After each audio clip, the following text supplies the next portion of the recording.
देखिए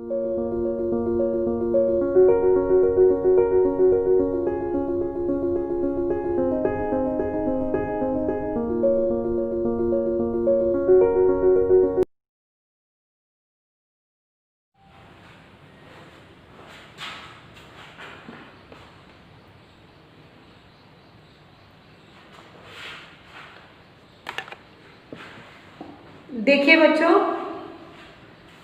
आज का चैप्टर है शब्द विचार। शब्द विचार वर्णों की व्यवस्थित तथा सार्थक समूह को शब्द कहते हैं। वर्णों के व्यवस्थित और सार्थक, सार्थक का अर्थ होता है जिसमें किसी का अर्थ निकले, तो सार्थक समूह को हम क्या कहते हैं? शब्द कहते हैं। हिंदी भाषा में जितने भी शब्द हैं उनकी उत्पत्ति, रचना, अर्थ, प्रयोग और विकार के आधार पर वर्गीकरण किया गया है, भेद बताया गया है, बांटा गया है।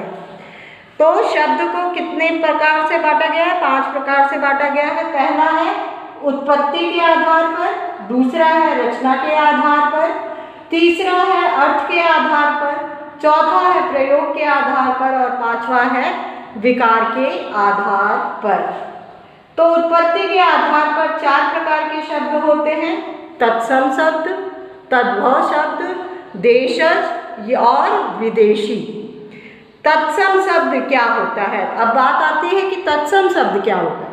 तत्सम शब्द वे शब्द होते हैं जो संस्कृत भाषा से ज्यों का त्यों बिना परिवर्तन किए हिंदी में प्रयोग कर लिया गया। जैसे घिरी, घृत, घी, घी को हिंदी में घी कहते हैं और संस्कृत में घी को क्या कहते हैं? घृत कहते हैं। अग्नि, अग्नि किसको कहते हैं? आग को। तो आग को संस्कृत में अग्नि कहते हैं। आम्र, आम्र मतलब आम। अश्रु, अश्रु संस्कृत शब्द है और आंसू हिंदी शब्द है। तो जिस तरह से संस्कृत के ही शब्दों को उठाकर हिंदी भाषा के वाक्यों में प्रयोग कर दिया जाता है, तो उनको तत्सम शब्द कहते हैं। अब तद्भव क्या होता है? इन्हीं संस्कृत भाषाओं का हिंदी रूपांतरण तद्भव है। तो अग्नि का क्या होगा? आग होगा। घृत का क्या होगा? तद्भव घी। आम्र का तद्भव क्या होगा? आम। अश्रु का तद्भव क्या होगा? आंसू। आश्रय का तद्भव क्या होगा? आसरा। उच्च का तद्भव ऊंचा। तो उच्च संस्कृत शब्द है और ऊंचा हिंदी शब्द है। तो तत्सम तद्भव समझ में आए। देशज शब्द, देशज शब्द क्या होते हैं? वो होते हैं जो क्षेत्रीय बोलियों से, जो आपकी क्षेत्रीय बोली है, किसी क्षेत्र विशेष में बोली जाती है, उनको ज्यों का त्यों हिंदी में ही उठा के हिंदी भाषा में प्रयोग कर लिया जाता है, तो उसको कहते हैं देशज शब्द। जैसे लुटिया, खटिया, झुग्गी, डिबिया, पगड़ी, ये सब क्या है? देशज शब्द है। इसी तरह विदेशी शब्द, विदेशी शब्द अन्य भाषाओं से, जैसे अंग्रेजी भाषा से ले लिया गया, अरबी भाषा से ले लिया गया, पुर्तगाली से ले लिया गया, चीनी भाषा से ले लिया गया शब्दों को विदेशज शब्द या आगत शब्द भी कहा जाता है। अंग्रेजी भाषा से कौन कौन से शब्द लिए? School, station, dress, cake, bus, pencil, machine, engine, belt, pen, ये सब क्या है? इंग्लिश वर्ड्स हैं। अब पुर्तगाली तौलिया, अलमारी, बाल्टी, चाबी, कमीज, ये सब शब्द हैं। अरबी भाषा से कागज, कानून, अमीर, गरीब, तकदीर, मालिक, फकीर, औरत, खत्म, अक्ल, ये सब क्या है? अरबी भाषा के शब्द है। फारसी का है किताब, खूबसूरत, ज़मीन, गुलाब, आदमी, बाजार, जल्दी, दुकानदार, जहाज, ये सब तुर्की भाषा के हैं। चीनी और जापानी चाय, लीची, रिक्शा, ये सब चीनी।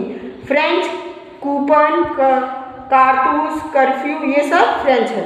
अब रचना के आधार पर 3 प्रकार से शब्द होते हैं, रूढ़ शब्द, यौगिक शब्द और योग रूढ़ शब्द। रूढ़ शब्द वो शब्द होते हैं जिनके टुकड़े नहीं हो सकते, जिन शब्दों के टुकड़े नहीं हो सकते हैं, वो वैसे का वैसा ही लिख दिया जाता है, उनको रूढ़ शब्द कहते हैं, जैसे वृक्ष, तालाब, नारी, पुष्प आदि। यौगिक शब्द वो होते हैं जो 2 शब्दों के मेल से बने हो, देव और लय, देवालय, देव धन, आलय, आलय मतलब जगह, घर, और देव मतलब ईश्वर, तो ईश्वर का घर देवालय। छात्रावास, छात्र जहाँ रहते हैं, छात्र और आवास, आवास का मतलब जहाँ रहता है, तो छात्रावास हो गया। ये सब क्या है? यौगिक शब्द है। यौगिक का अर्थ होता है जुड़ा हुआ। 2 शब्दों को जब जोड़ के कोई शब्द बनता है तो उसको यौगिक शब्द कहा जाता है। योग रूढ़ शब्द, योग रूढ़ शब्द क्या है बच्चों? ऐसे यौगिक शब्द जो सामान्य अर्थ प्रकट ना करके किसी विशेष अर्थ में प्रकट हो, जो वो बोल रहा है वो अर्थ ना होके कोई और अर्थ निकले। जैसे पंकज, पंख का अर्थ होता है कीचड़, और ज का अर्थ होता है जन्म लेने वाला। कीचड़ में जन्म क्या लेता है? कमल, तो कीचड़, कमल क्या हो गया? योग रूढ़ शब्द हो गया। हिमालय, जिसका आलय हिम से ढका हो, हिम यानी बर्फ, बर्फ से ढका हुआ मस्तिष्क, आलय मतलब मस्तिष्क हो जाएगा, तो जिसका मस्तिष्क सिर से ढका हो। दशानन, 10 चेहरे वाला, 10 चेहरे वाला कौन था? रावण। तो ये क्या हो गया? यौगिक रूढ़ शब्द हो गए। अब अर्थ के आधार पर 2 प्रकार से है, सार्थक शब्द और निरर्थक शब्द। जिन शब्दों में अपना अर्थ होता है उनको सार्थक शब्द कहते हैं, जैसे सरोवर, क्षितिज, जानवर, विद्यालय। जिन शब्दों के अंतर्गत एकार्थी, अनेकार्थी, विलोम, पर्यायवाची, श्रुति, श्रम, भिन्नार्थ आदि आते हैं, जो आप लोग अगली कक्षाओं में पढ़ चुके हैं।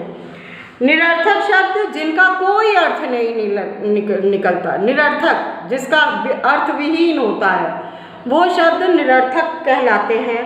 जैसे खाना वाना, वाना क्या है? कुछ नहीं। दाल वाल, वाल क्या है? कुछ नहीं। तो ये जो है ये निरर्थक शब्द है। चाय वाय, चाय तो शब्द है, पर वाय क्या है? वाय कुछ नहीं है।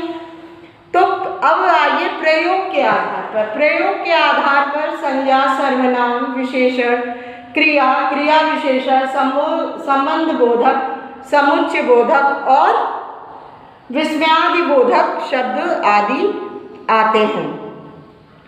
और विकार के आधार पर 2 प्रकार से होता है। विकार का अर्थ होता है परिवर्तन, जिनमें लिंग, वचन, कारक और काल के आधार पर रूपांतरण हो, उन्हें विकारी शब्द कहते हैं। लिंग के आधार पर बदल जाए, जैसे स्त्रीलिंग है तो पुल्लिंग हो जाए। वचन, जैसे एक वचन है तो बहुवचन हो जाए, तो ये क्या हो जाएगा? विकारी शब्द हो जाएगा।